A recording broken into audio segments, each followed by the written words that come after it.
And of course, the timing, 2 weeks from now, obviously, right Election before time. the midterm Yeah. elections, the right is not particularly excited, at least from what we've seen from election results. But you also asked him about, is it going to be a red wave? What did he say there? Yeah, he said, I feel like we're going to do really well, better than anyone expects. So he didn't stick to the red wave thing, but he backed it up. I think it's going to be a good year. And what he said is, how could they fire a party that gave us this economy, right? We have a great economy going. People are getting jobs. We got record unemployment.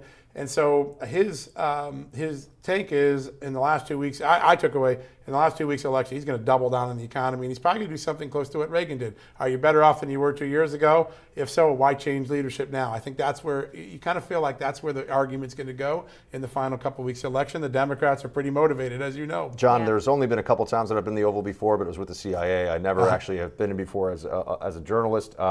You've been in many times.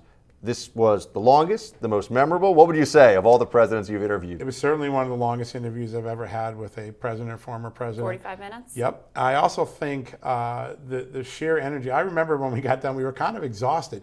It's actually an exhausting experience because his energy. Tour de force. It's unbelievable when you're in there with it. And he even said these guys are agitated. They want to get a question, but I'm not done yet. And there was a moment where he said, hey, I think I'm wearing these guys out. It's an exhausting experience because he takes you around a lot of different places quickly, and then he takes another question, he takes you around a lot of more questions.